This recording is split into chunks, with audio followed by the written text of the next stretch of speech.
Hey, what's going on, guys? It's Pidus Liker. I just wanted to give a little bit of an update as to how the channel's been going. Uh, I feel like I've got a pretty good system going right now. I'm pretty happy with how things are going on the channel. And yeah, growth has slowed down since I haven't been churning out HuniePop videos on the daily, but that's okay. That's honestly fine. Motivation is not necessary when times are good. Motivation is necessary when times are tough. And times are okay right now. Like, the channel is growing steadily and consistently. It's not growing as fast as it was last month, but that's okay. It doesn't have to be. I remember going, like, all through 2020, pretty much, up until February 2021. The growth was really slow. We got, like, 100 subscribers between August 2020 and February 2021, really. And now we've hit 1,300. So we got 200 in the past 2 months, which is awesome. Now, pretty much right now, I've got a system. I play HuniePop every Tuesday. I got some other experimental video every Thursday.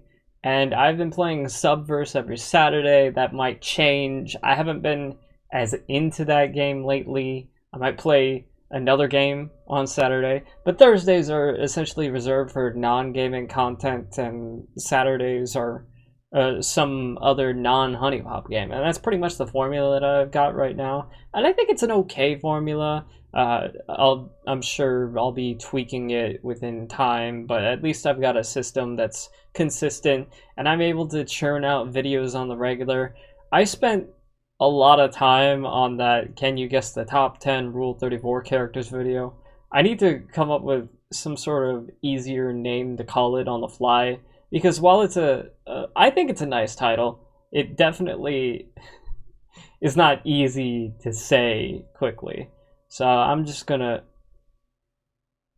say it's a top 10 trivia video. Okay, so I did the top 10 trivia video, and that video did fairly well. However, I should be absolutely clear. I did milk a little glitch that is found in YouTube, which I'm sure they'll patch.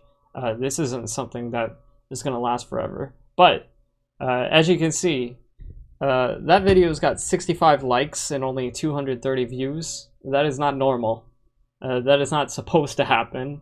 And essentially the glitch added an additional 40 likes to the video, which was purely experimental. I just really wanted to see how that video would do, and I didn't want it to go like super crazy where like YouTube would shut things down, like, oh my god, this guy's got 100 views but 50,000 likes, what the fuck is going on here?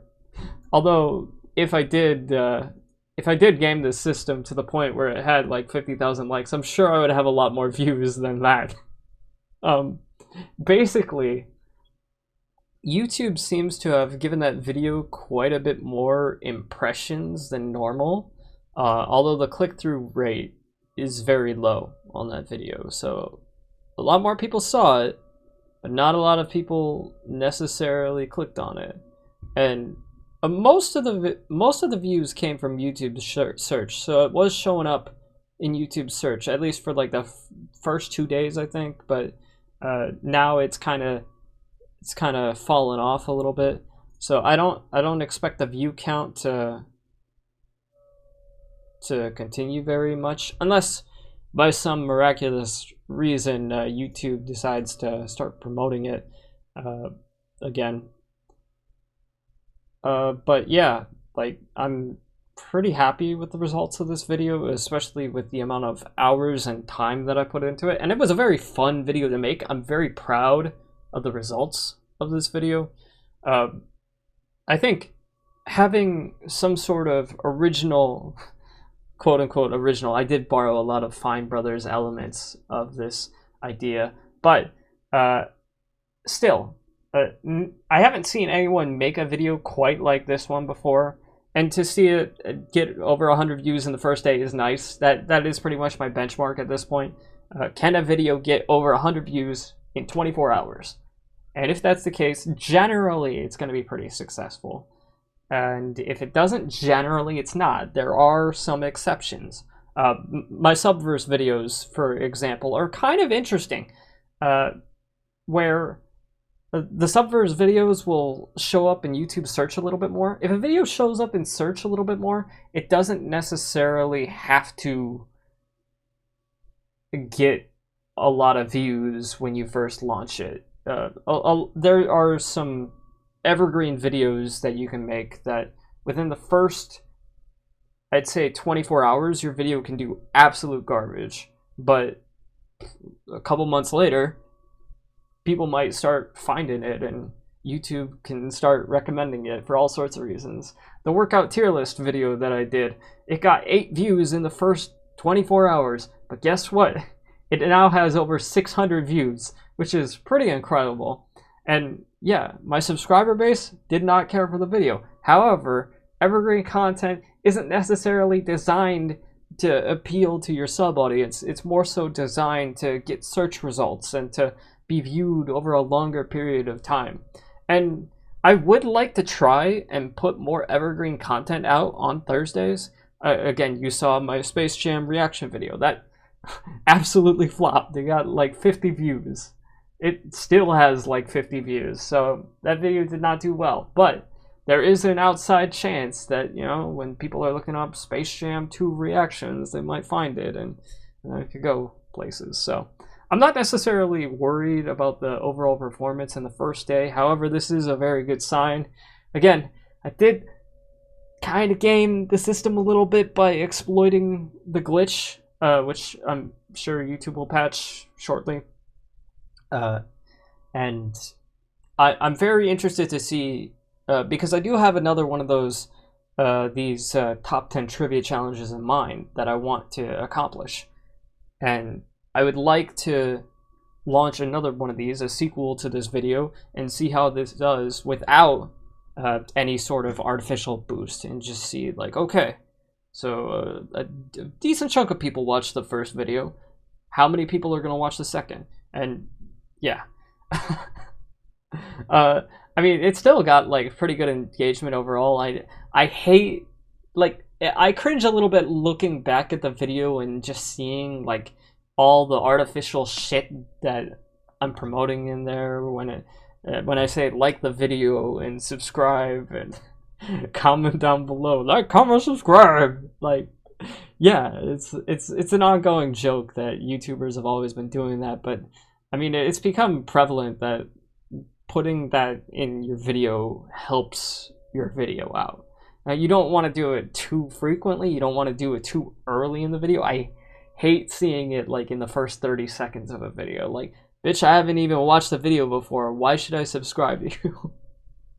So I try to sneak it in towards like the middle. I know that liking the video is a lot less difficult for people to do. It's a lot less of a commitment, so that's the one that I've been pushing for lately. I originally pushed for subscribers, but I think likes actually matter more than subscribers, because most people watch videos through the home page. They don't watch videos through the subscriptions. I mean, you look at this video, I don't even see subscriptions on this list. And then take one of my more successful videos, essentially the HuniePop 2 finale video that I did. Yeah, I don't see subscriptions. Like, where is it? Like, okay, yeah, the bell notification, you got 5% that clicked on the bell notification, so we got that. But I don't even see subscriptions. It's just, I mean, maybe it's like tied in with like browse features or something. I'm not sure, but browse features are essentially the ones that show up on the home page. I know that much. And then YouTube search, decent chunk right there. So if you can get a decent combination between YouTube search and browse features, you're probably gonna do well. Although I've watched other people do video analysis on their videos that have like gained millions of views, and those are like probably like 60, 70, 80% browse features. So it's mostly just from YouTube recommending your content. I'm not sure if channel pages includes the subscriptions. Hold up. Oh, okay. So this is, yeah, the subscription feed is included in the browse features. But if I click on audience, yeah, so like 44% not subscribed, 55% subscribed. Okay, actually, okay, so a decent chunk of the people that watched this video were subscribed, so it did pretty well. It did pretty well among those who were subscribed, so that's good. That's good. That means that I can carry over this series and make it a series, hopefully. It's a good sign. The click-through rate, again, a little disappointing. I thought I had a killer thumbnail. I thought this thumbnail was incredible, but to be fair, when you search up Rule 34, which is like most of the YouTube search, like, hey, nice, 69%. I like that. That's funny. Most of the time when people search up Rule 34, they're not looking for a fun trivia video. They're looking for Rule 34, if you know what I'm saying. Like, so I kind of get the low click-through rate. I kind of get why only 2.4% of people that saw it clicked on it. Like, it makes sense. It makes sense when you think about it. So, yeah, this video did get quite a few more impressions than frankly, my most successful video in the past month. What is it? 2 days, 3 hours? So if I can like track it down to 2 days, 3 hours, yeah, so it's got like about a 1,500, like 1.5 thousand more impressions, or 1,500 more impressions. It's pretty incredible. Dude, I could have just said 1,500. I forgot we say 1,500 or 15. Yeah, 1,500. Okay. I'm really tired. I went to bed very late and I woke up earlier than expected. So I'm a little disoriented right now. But I'm very excited with where the channel is going. I think there's a lot of opportunity here. Again, there's only so much HuniePop content that I can make, but I feel like I've got an exit plan at least. So that way, if I decide, okay, I can't do HuniePop anymore, well, hopefully there's other games that I can play. Subverse, again, doesn't get a lot of clicks early on. 31 views is probably not going to get to 100 in 24 hours. But the last one got 118, and it's still growing. The first one's at 289, so it's decent. It's doing okay in the long run. In the short term, it's doing worse than the HuniePop videos, but in the long term, Subverse might actually be doing better than the HuniePop videos. It's some of them, not all of them, some of them. We'll have to see what the... again, I've only got one post-game HuniePop video out, and I've got a compilation out. So we have a very limited idea on what that's going to be. And I know that, like, the Yellow Dolan limited monetization on videos is it supposedly suppresses how many people see it, but because I have such a low sample size, it's kind of hard for me to say. If I don't think that's personally affected me. Maybe it has, and I haven't realized it. I know that some people have videos that are monetized early on, and then they get limited, and then boom, their video tanks. So it's pretty hard to say. But I'm trying not to go drive myself crazy. 3 videos a week is something that I can handle, especially with gaming videos. They're pretty easy and pretty fast to make, and on Thursday I can pretty much do whatever I want. I can do a reaction video, I can do a vlog, I can do whatever I feel like. And the top 10 Rule 34 characters is a cool project. I want to work on other projects like that.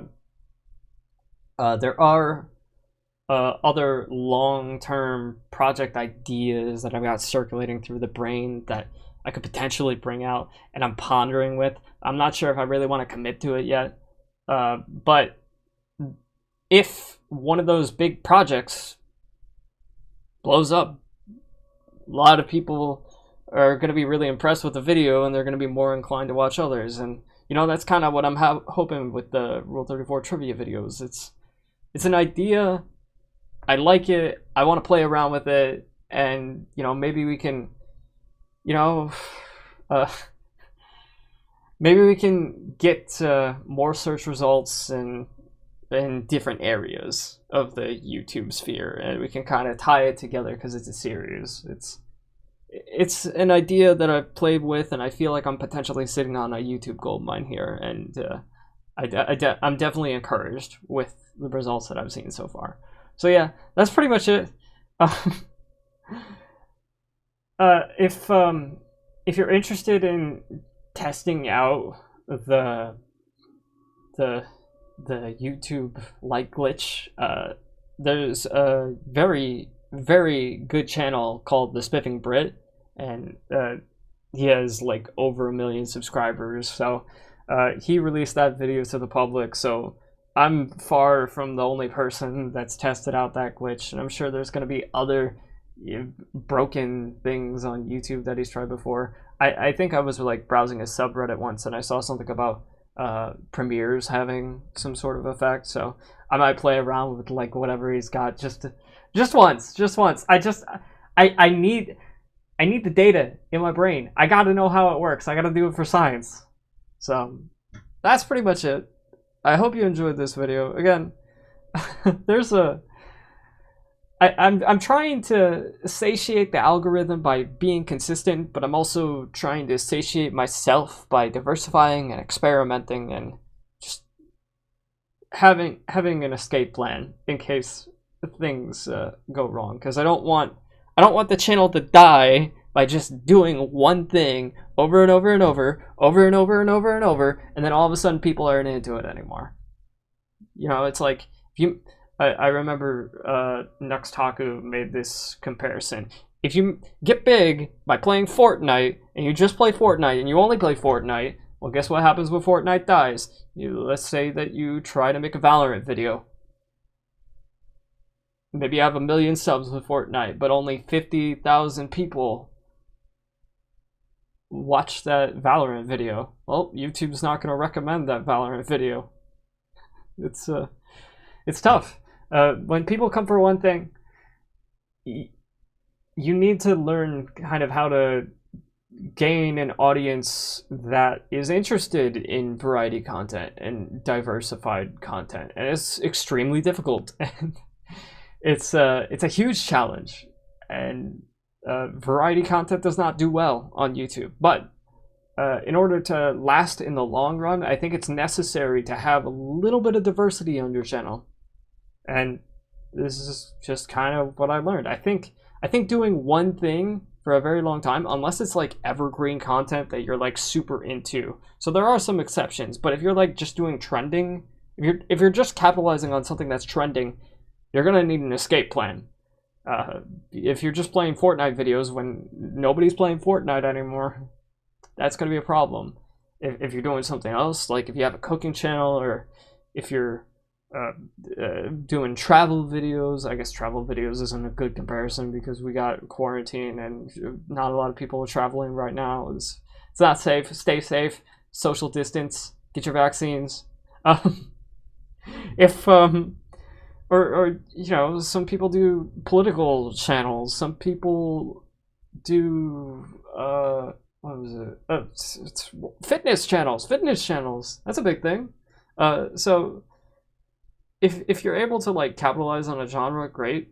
General gaming is much more difficult than it used to be to capitalize on. So again, that's why I'm experimenting. That's why I'm playing around with non-gaming content as well. And yeah, this channel's ever evolving. I don't necessarily want to commit to one thing. It's just kind of not necessarily what I feel like, but what kind of motivates me and what energizes me to keep going. So that's it. If you have any thoughts on this, feel free to drop them below. But I like doing these videos. These are fun. I'm obsessed with YouTube, and I'm obsessed with trying to figure out how to please the almighty algorithm and to learn how to grow a channel. And it's challenging, but it's satisfying when, and it's addicting, frankly, when you're able to make it work. So it's just about finding a way to be able to not really, I don't even want to say motivated. Motivated probably isn't the right term, but in order to be sustainable with work that you enjoy, but you don't overdo it to the point where you get burnt out. That's what I'm trying to do. And again, those daily honeypot videos, even though they were easy to make, doing daily videos in general is just so taxing. It's horrible. I hate it. I hated the stress of having to get a video out every day. 3 videos a week is so much more manageable. And I am hoping that I can build up my backlog again. Because I had to build up a backlog in order to focus on the top 10 Rule 34 character challenge. It was fun to work on, but I spent 6 days working on that video, so like I felt burnt out just on that one video alone. I spent 6 days on like the editing. I think I spent 3 days in the recording sessions in January, but the recording sessions are more fun. They're quicker. They don't take as much effort. But the editing, yeah, that took quite a bit of effort. So I'm happy with the results. I want to make better and higher quality videos, and I'm trying to figure out like, okay, this is kind of the formula to sustain a channel while also investing in your time and energy into these cool ideas and projects that you want to take on to sort of lift your channel up, or to lift your ego up and to feel good about what you're doing. Because frankly, like I'm really proud of that video. It's definitely one of the best videos that I've ever made on this channel and in general. I'm not sure if it's I saw like when Max reacted to it, he said that I said that that was my best video. I'm not sure that's my best video. It's one of my best. I think I might have said it might be my best. I don't remember saying it. I don't remember committing to the best. That's the thing, because like I have made a ton of videos, so it's hard for me to say that like that is the best. It's certainly up there, but I would have to take a good look at my library before I decide that. Okay, I've been talking for long enough. If you want to see more YouTube analytics on this journey, go ahead and subscribe to this channel to document the Pie Disliker channel. The Pie Disliker channel is much more interesting in my opinion. It's a lot more fun. There's a lot more of a variety of content, but hey, you do you. If you just want to hear a guy ramble about how his channel is doing over a long period of time, then feel free to do that. These are kind of like little video diaries on the status of my channel, and I'm really hyped about it. And yeah, I do want to be like open and transparent about the like exploitation glitch. Again, it's not something that I want to rely on. It's not something that I think I should rely on. It's not necessarily ethical. So, but I had to do it. I had to do it just because it would have killed me if I didn't. Like, it would have just been eating at me. So at least I have some information regarding it. But yeah, I don't think I'm going to use that in future videos. Specifically because while I did show up in the search bar, and it was cool to see like the views come in. It didn't have the performance that I thought it would, that it showed on the Spiffing Brits channel, where like someone put in 40 likes and they got like 5,000 views in 2 hours. Like that didn't happen to me. And again, maybe it's a click-through rate, maybe it's the fact that, you know, when people search Rule 34, they're not exactly looking for funny trivia videos. Let's put it that way. All right, I've had enough. I gotta stop talking. All right, take care. Peace out. I love y'all. And seeing all the positive reception to that trivia video was amazing, and it's keeping me going. So I love it. Thank you all so much. I'll see y'all later. Bye-bye.